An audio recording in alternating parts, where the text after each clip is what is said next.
Les gars, aujourd'hui je prends des grosses mesures réactives sur les trades que j'ai ici en cours. Les mêmes trades dont je vous ai parlé durant les 2 dernières vidéos, eh bien aujourd'hui il faut que je vous fournisse une grosse mise à jour à ce sujet. Donc si vous avez suivi ces trades de près, vous voudrez également regarder cette vidéo. En plus, je vais vous expliquer pourquoi on est sur le point de voir quelque chose d'énorme se produire ici pour le Bitcoin, pourquoi on assiste à des changements fondamentaux en quelque sorte, quelque chose qui me préoccupe aussi également. Alors les gars, encore une fois, assurez-vous de rester dans les parages du début jusqu'à la fin. Bienvenue à tous, je m'appelle Maxime et je vous apporte chaque jour des nouvelles vidéos en français sur les crypto-monnaies en vous apprenant comment vous faire de l'argent sur ce marché. Si vous êtes nouveau sur cette chaîne, alors c'est sûr de vous abonner et d'activer la cloche dès maintenant. Ok, passons directement dans le vif du sujet. Ce que vous pouvez voir ici pour le Bitcoin sur l'intervalle de 4 heures, c'est qu'on est toujours aux prises avec ma ligne importante en orange ici à 34 250 $. Donc ça refait toujours chuter le Bitcoin, en fait ça rejette le prix et ça correspond tout à fait avec ce à quoi on s'attendait. Donc on pensait qu'on allait voir un léger recul. En fait hier on est même redescendu jusqu'à 33 340 $. Et comme vous le savez, je suis entré dans un trade en short au cours de la vidéo d'hier. Je vous ai un petit peu parlé en fait d'ailleurs de la configuration exacte du trading parce que je pensais que la plupart des personnes n'allaient pas être préparées au prochain mouvement du Bitcoin. Vous pouvez le voir ici. Je vous disais que c'était un piège, qu'on allait descendre un petit peu plus bas avant de potentiellement remonter. Donc dans la vidéo d'hier, qu'est-ce que j'ai dit? Je vous ai dit que j'allais entrer dans une position short pour le Bitcoin et que j'allais prendre mes bénéfices, que je mettais mon TP et mes stop loss sur ce short. Eh bien, en fait, peu importe ce qui allait arriver en premier, soit sur la ligne orange en gras ici, qui est à 33 000 $, soit alors que les marchés traditionnels étaient à ce stade, on avait un petit peu un rebond sur les marchés traditionnels de ce côté, donc je prendrais des bénéfices une fois que les marchés traditionnels redescendraient vers cette ligne orange. C'est donc exactement ce que je vous ai montré et ce dont je vous ai parlé au cours de la vidéo d'hier. Et ce qu'on a pu constater finalement, c'est que les marchés traditionnels en fait ont effectivement rechuté. On a eu un rebond à partir de ce niveau, mais je suis sorti du trade juste ici. Donc sur ma transaction, je vous parlais de ça dans les vidéos d'hier. Si vous avez suivi, vous savez que j'en suis sorti. En fait, j'ai réalisé 75%. Je suis sorti de 75% de cette position. J'ai réalisé 1500 $ de profit.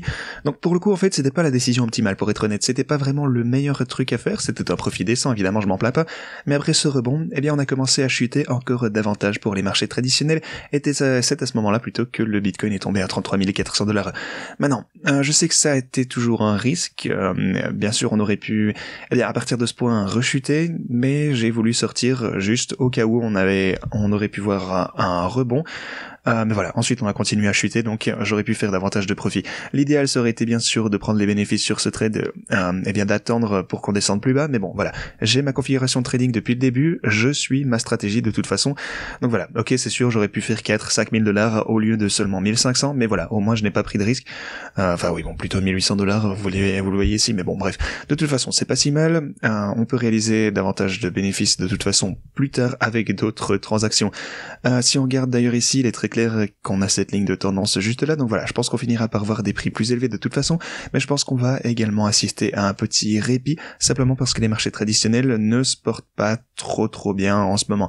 Les marchés traditionnels, bon évidemment c'est pas terrible, c'est pas incroyable, voilà, vous pouvez le constater ici d'ailleurs, on a le swing high, en fait si vous regardez un petit peu à partir de ce sommet, on a eu un retrait de 12%, mais pour les marchés traditionnels, ne s'en sortent pas super bien, c'est quelque chose qu'il faut garder en tête également, il faut prêter attention à ça pour votre trading, et je pense que dans un environnement où les marchés traditionnels se portent si mal, eh bien oui, le Bitcoin peut encore latéraliser, il pourrait peut-être augmenter, mais pour voir une énorme poussée à la hausse, eh bien il faudrait soit voir l'approbation de cet ETF à ce stade, donc oui, bon c'est sûr, quoi qu'il arrive, ça va finir par arriver, donc voilà, on pourrait continuer à fonctionner un petit peu sans ça, mais tant que les marchés traditionnels continueront à chuter, eh bien ça fera reculer le Bitcoin, en fait ça le retirera à la baisse de toute façon. Donc voilà, oui, le Bitcoin voit des meilleurs résultats que les marchés traditionnels, oui, l'or augmente également maintenant avec le Bitcoin, donc oui, le Bitcoin peut être considéré comme l'or numérique d'une certaine manière, ça fait longtemps qu'on se le dit, mais dans l'ensemble, eh bien je pense que lorsque les marchés traditionnels commenceront à se redresser ici, ça pourra amener à davantage de hausse pour le Bitcoin.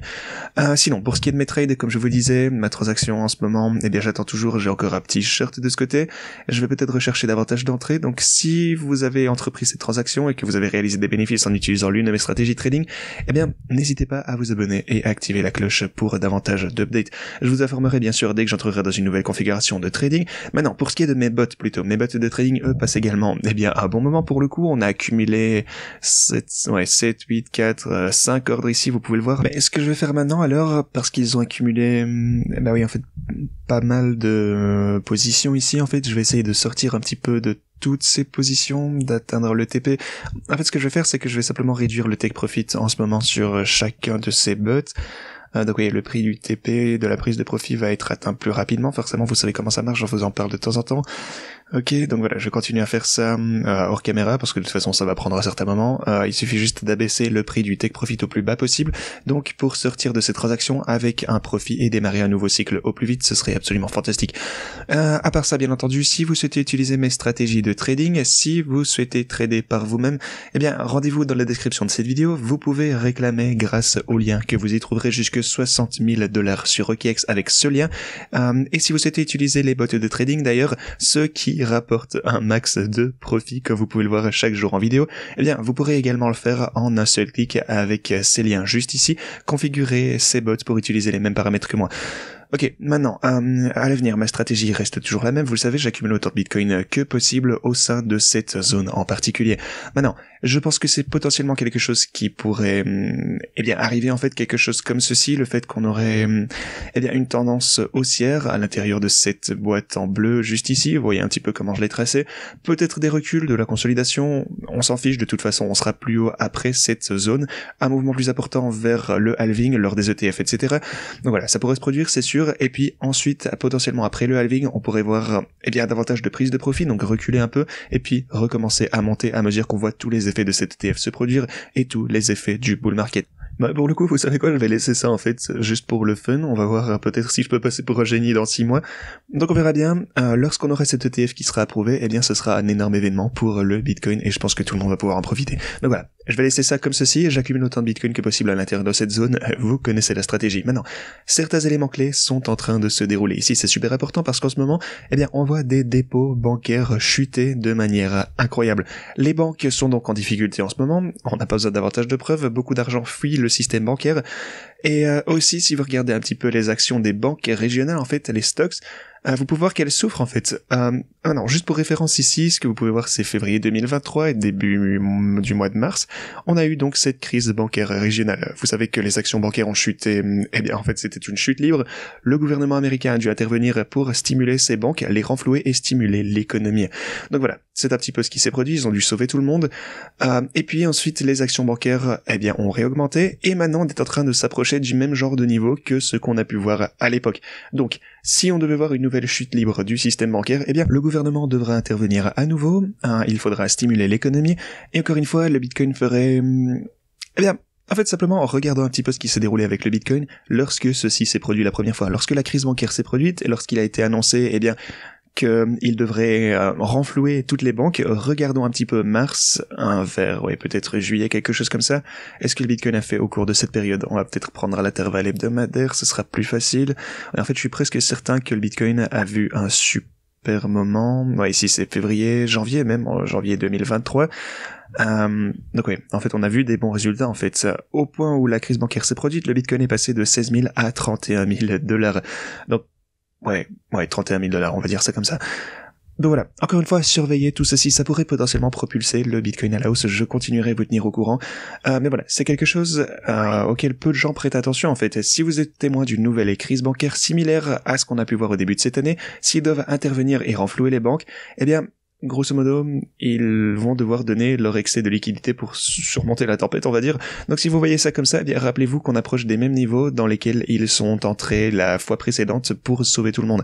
Donc si on voit une chute libre, ce qui pourrait se produire, parce que regardez ça encore une fois, ça ne peut baisser que pendant un certain temps. Il faudra que quelque chose se produise. Donc voilà, pour le coup, la tempête parfaite approche potentiellement pour le Bitcoin. Maintenant, pour le coup, une chose qui me préoccupe un petit peu, je dirais pas, allez, c'est plutôt un peu triste, c'est que les gens qui ont accumulé du Bitcoin récemment sont en train de vendre. Et bon, ok, si c'est des trades au court terme, ok, vous pouvez voir qu'il y a des personnes qui sont holders au court terme, accumulent du Bitcoin depuis 3 à 6 mois ici, et ils vendent actuellement tout ce qu'ils ont acheté. Donc, ouais, ok, c'est sûr, ils prennent leurs bénéfices, on peut pas leur en vouloir, mais devinez qui est en train d'acheter en ce moment?